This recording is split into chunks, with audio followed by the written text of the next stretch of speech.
Hey guys, welcome to Aussie Reviews. Are you ready for the coronavirus? Now guys, there's a lot of information getting around about this virus and there's a lot of hype and I think a lot of people need to just stop and think about a few things that aren't being talked about. Everyone's talking about toilet paper, and at first I had a few of you guys send me some videos there on toilet paper being locked away in a safe, and I was just scratching my head just going, what's this about? I had no idea. And then obviously, when I did catch some news articles there, I saw, what was going on. Okay, so let's talk about this virus, what my beliefs are, and feel free to comment below with what your thoughts are. So first of all, we know that there's going to be a lot of shutdowns. Now, it seems to be just taken in steps, this. Now, at one stage they're saying, oh, look, it's not too bad. But then, the following day or the next couple of days, there's all these shutdowns. And a lot of people are panicking out there. Now, a lot of people may remember, like I know myself with my age, I remember like people of my grandparents' era when I was, a lot younger. They'd often say to me, boy, you're going to see a Great Depression far worse than anything we saw back in the early, 30s. So, I've always remembered that, and I've always just sort of taken it with a grain of salt. But we see what's happening now with this virus and just how the stock markets are absolutely plummeting. Businesses just have absolutely no customers, and it just doesn't look good. So a few things that I guess I just wanted to talk about and make you aware of was us as firearm owners. Have you thought about buying up ammunition, components, firearms, etc., or anything in general, for your outdoors and camping, especially if it comes from the US. I mean, here currently at the time of doing this video, the Australian dollar has gone way under 60 cents US. We're sitting around about that 56, 57 cents US, and that's dropping every day, as a result of what's going on with this coronavirus. So, what I would guess I'd like you to think about, guys, is, the firearm and camping stores that are here in Australia, like they've currently got goods here that they've imported, obviously when the exchange rate was better, so they can offer that current pricing to you. But when they get their next shipment and the next shipment, what's going to happen then? The price is going to go through the roof because the dollar is rapidly dropping. So, my advice is if you need to stock up, get to it now before it's too late in regards to that. As for the whole prepping side of things, guys, I know there's some people out there who are right into prepping. They dead set are prepped for the end of the world, basically.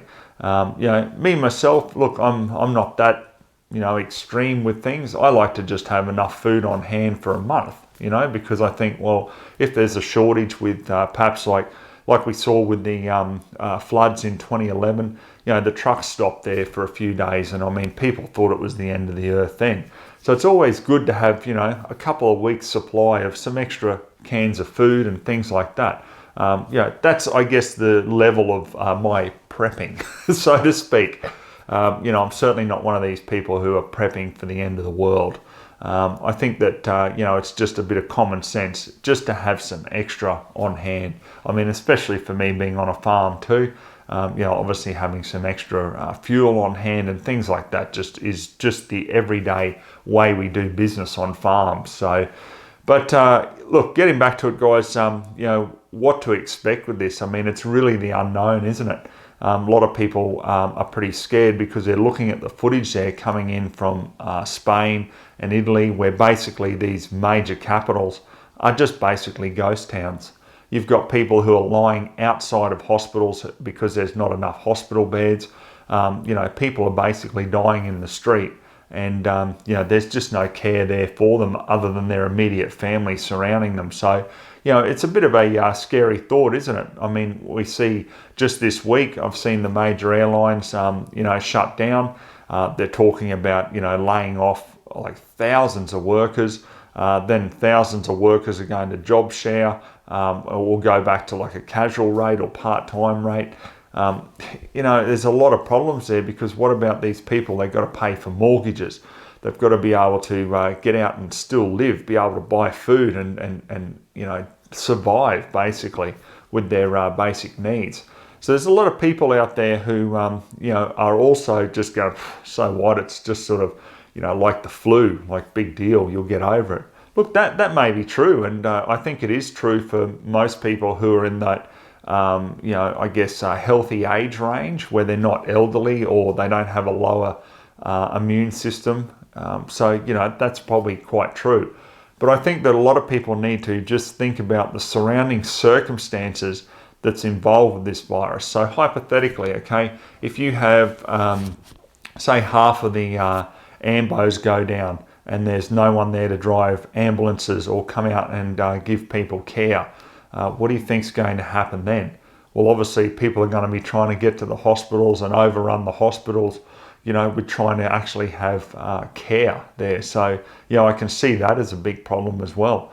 I mean, let's look at it. What if 50% of the police go down with this virus and there's not enough police to, be on the streets to try to keep the peace? What do you think's going to happen then? If they do shut down actual imports of a lot of medicines and supplies that people need, what do you think's going to happen with that? What about the mentally ill in the community? Are they going to then all of a sudden, because they can't get their medication, suddenly go off the rails and there's going to be problems there?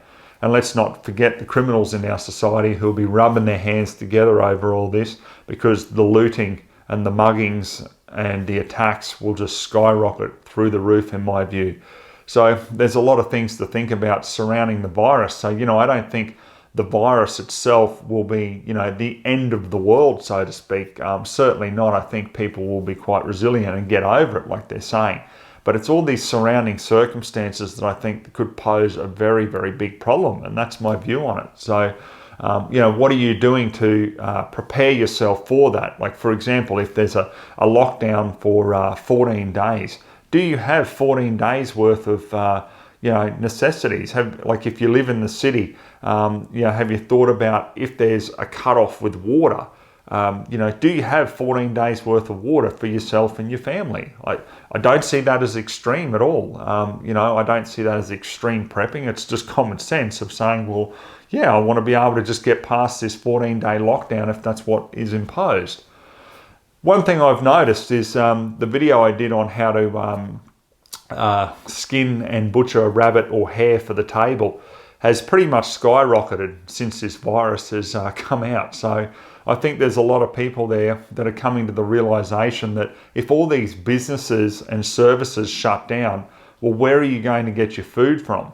So, I've been a massive advocate for going out and, ethically taking a deer and, butchering it up, and same with rabbit and hare and plenty of other wild game that's here in Australia. So, if you're a firearms owner, especially like New South Wales, Victoria, where you can hunt in state forests, are you going to go out and do that? Or, here in Queensland, are you going to go out onto, friends' private property and take a couple of hares or rabbits, or are you going to take some deer, to be able to feed yourself? Are you being laid off work? Are you looking at other options there? These are just all questions that I'd like to know what people are thinking out there. It's very interesting because you see, two sides of this where some people don't care and then others are really concerned about it and wondering where the next meal is going to come from if they lose their job. So, I think as firearm owners, we've got a perfect opportunity to go out and harvest game meat and, be able to provide healthy meat for the family, for example. Make sure you stock it up, have plenty in your freezer there, and I think everyone will be quite fine at the end of the day. But coming back to it, guys, just to remind you, honestly, if you want anything from basically the US or overseas, our dollar is just plummeting. So get in there while the stocks are here in Australia, I'm not holding off at all. I'm going to go and get myself a couple other knives that I want and things, because I just don't want to be paying double the price, in another month possibly.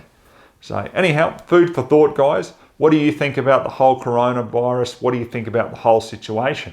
Are you prepping? Are you not prepping for it? What's going on? Let us know in the comments below, and let's hope everyone gets through this nice and safe.